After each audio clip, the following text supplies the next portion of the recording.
Preston here. I fear that I've made another poor life choice, at least potentially. I decided to fabricate some form of rack for the back of my truck. So I went this morning, picked up a bunch of steel from the local steel supply company, and a buddy of mine just happened to say, hey, there's this guy who has a junky old rack laying around.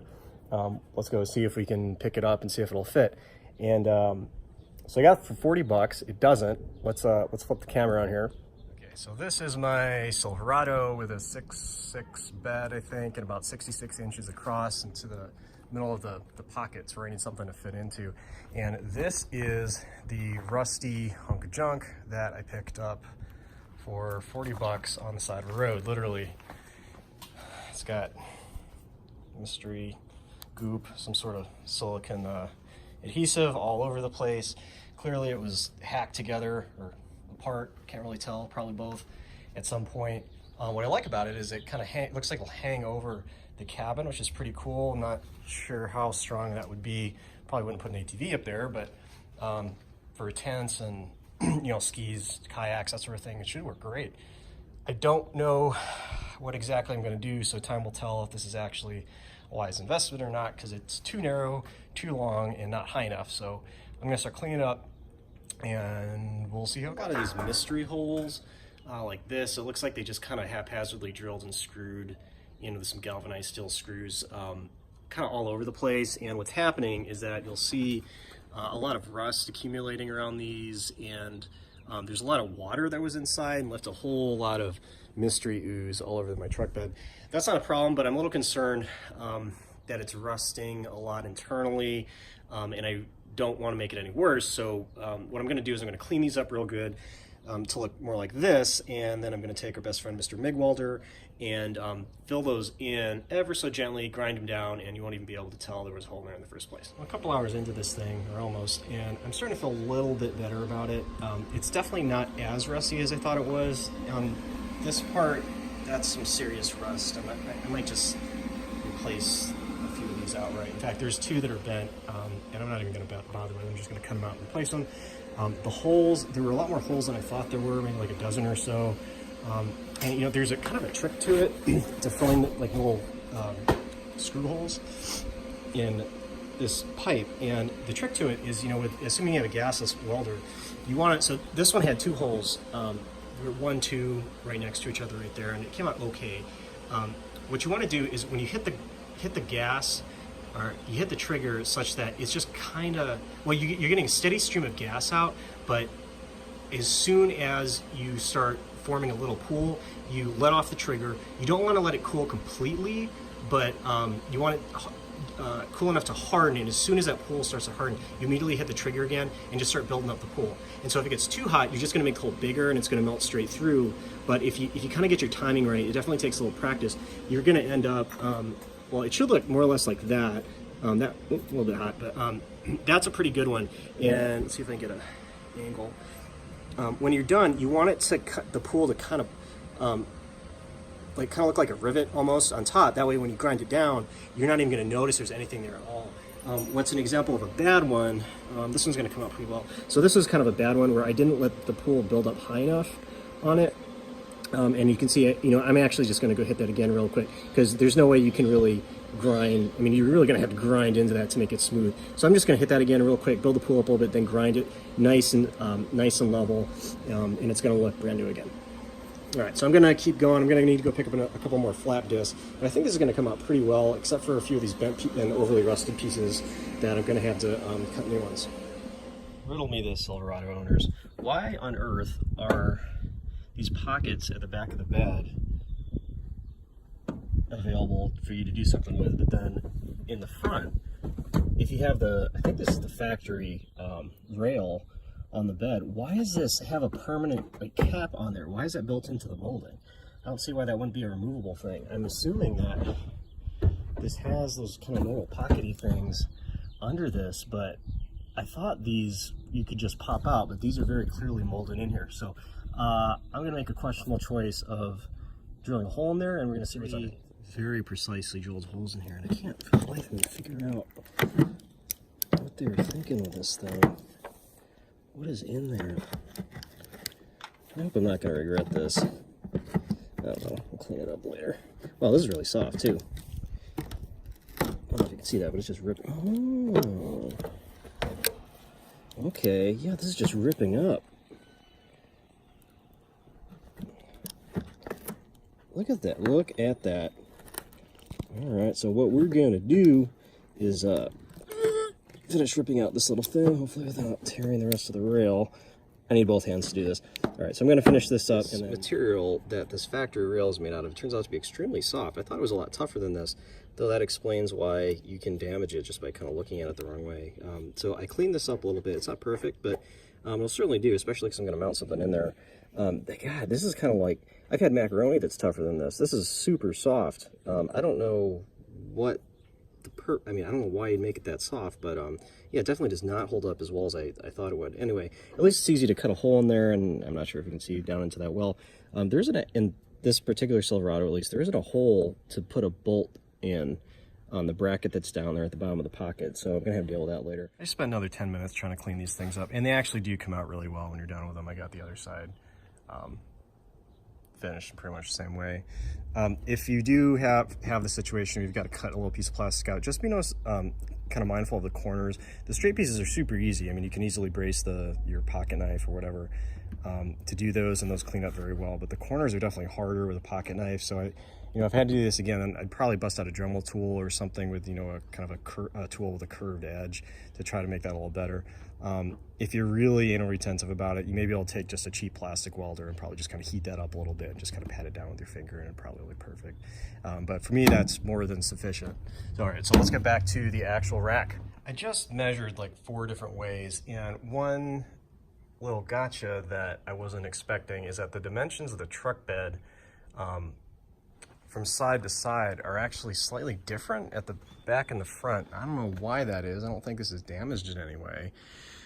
But in other words, it's not perfectly square. It's slightly trapezoidal. And so to deal with that, I really don't want to have to deal with making a trapezoidal pattern in the rack. And so I think I'm going to continue to measure things out to make it a rectangle. But when it sits in, it's just slightly ever so trapezoidal. And so on the front, it's going to, the posts are going to sit towards the inside or the outside, I forget which way. And then on the back, they're going to sit on the opposite side like that. And so when I'm bolting it in, I'm going to bolt the posts in from the inside of the bed everywhere. It's just going to be spaced out a little differently in the front and the back. And the way I'm going to do this, so I have a tonneau cover that I do like to use. I like to actually have that on the majority of the time, but for camping trips, the idea is that, with 2 people, that we just take the tonneau cover off and then toss the rack on top of it, keeping it lightweight enough so that it's not, 200 pounds of solid steel, and it's not too big of a deal to lift on there. So the way that's going to work is I'm going to cut some little tiny posts, maybe like 4 inches or so long, and I'm going to semi-permanently mount those inside of the wells, and I'm going to bolt those on super tight. Then the rack is going to be detached from that, and I'm going to make some little quick attach somethings that you can we'll just slide the rack onto those posts that are mounted in here, and then use a what's it called, a cotter pin, I think, to keep that secure. And so once you drop the rack on top of the bed, you'll just pin it in place with a couple cheap pins, and then be ready to go. And that way, when you're done with the trip, you can come back home, pull it off, put the tonneau cover back on, and hopefully it'll be more of a 10-minute thing. And so I don't have to have this thing permanently mounted on top of the truck. So at least that's the plan. And then for cutting it out, you can see that this piece got buggered right about here and bent. So I'm going to chop this off. I'm going to need to shorten it up this way and then lengthen it this way. So I do have a lot of cuts to make. These angles here aren't incredibly fun to do. Like, I was thinking maybe just cutting this whole thing off and redoing it. But I really don't want to do that. That's a lot of welds and a lot of cuts. So instead, I think I'm going to start by chopping this piece off here, just kind of using that as scrap for space, and then I'll use that one for spacers, get a brand new one of these guys, and replace that outright. And then I'm just going to make my cuts, probably just somewhere along the middle, add some spacers here, weld those on, and then here I'm just going to cut chop, chop, chop, chop, and then shorten it up you know, maybe 4 or so inches to make it fit the pattern of the truck. So that's the plan. Let's get cutting.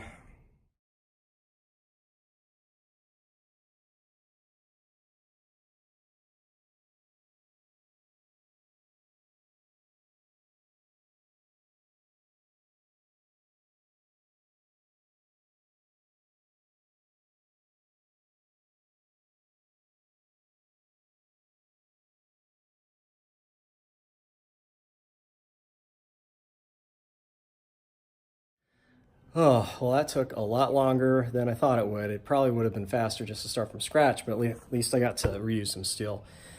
So the plan changed just a little bit because it has, you know, that slightly trapezoidal shape. I was going to make it square and just kind of make it fit, you know, with kind of loose tolerances. But what I ended up doing instead is when I ended up cutting it in half, what I realized is that it would be a whole heck of a lot easier to make that trapezoid shape if I just kind of insert the spacers at slightly different lengths. And so I did one at each end to kind of set the width at the front and the back differently. And then I filled in the gaps with just, you know, kind of eyeballing it, you know, scientific way of doing it in a high precision operation like this. And it ended up coming out really good, I think, but I haven't actually fit it yet. So I'm going to flip the camera around, show what I did and what I'm thinking for the way to actually mount to the truck, and then we'll test fit it. It didn't have these pieces here that are perpendicular at 90 degrees to the ground. And the reason for that is that this is the part that's actually going to sit in the channel of the side of the truck bed rail. And so I took my digital level and put these on really precisely. So in theory, they should fit perfectly. And did one of those in each corner like that. It's kind of hard to tell, actually, if you look at it like that. Now you can actually see that they're going straight up and down. So when we flip it over, it should just drop right into the bed. I'm still not completely sure how these are going to bolt in because the way that they're going to have to bolt down is slightly different. I think I'm going to do it through the side now on the inside of the truck bed here instead, and somehow kind of clamp it down instead of going in through the bottom, because at the front end there, those holes don't seem to have any hole in the bottom. And so I thought, well, no big deal. I'll just drill a hole, you know, make it work. But you can't, I don't know how to get, even with a hole, like I'm not seeing light below that. So I'm thinking it might be an epic pain if I put a hole there to actually try to get a bolt or some sort of really long, some sort of really long upside down bolt, or even just a nut to hold it down in there.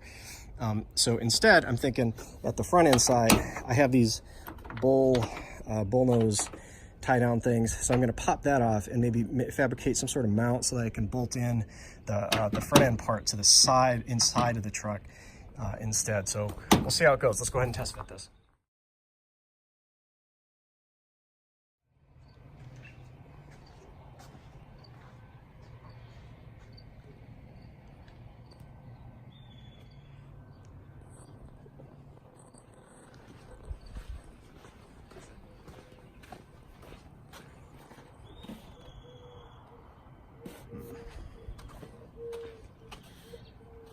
I've lost the light, so I'm going to have to finish it up in a part 2. The test fit went fantastic. I really couldn't be happier with the fit, except I still don't have a way to secure it to the truck bed using a quick release type mechanism, so I'm going to have to figure that out next time. In the meantime, I have 2 questions. If you know the answers to these, I'd really love to know. First of all, is what the heck happened to this? This is a square piece of 1 inch, I think 14 gauge-ish steel pipe that has like exploded kind of down the middle, and I can understand under pressure how that might happen, but if not under pressure, how exactly would that happen? I mean, you can see it actually looks like round tube in the middle of it. It's just kind of bizarre, and it's rusted a little bit on the inside, but not too much. So that's just kind of a curious thing. I'm curious how that happened.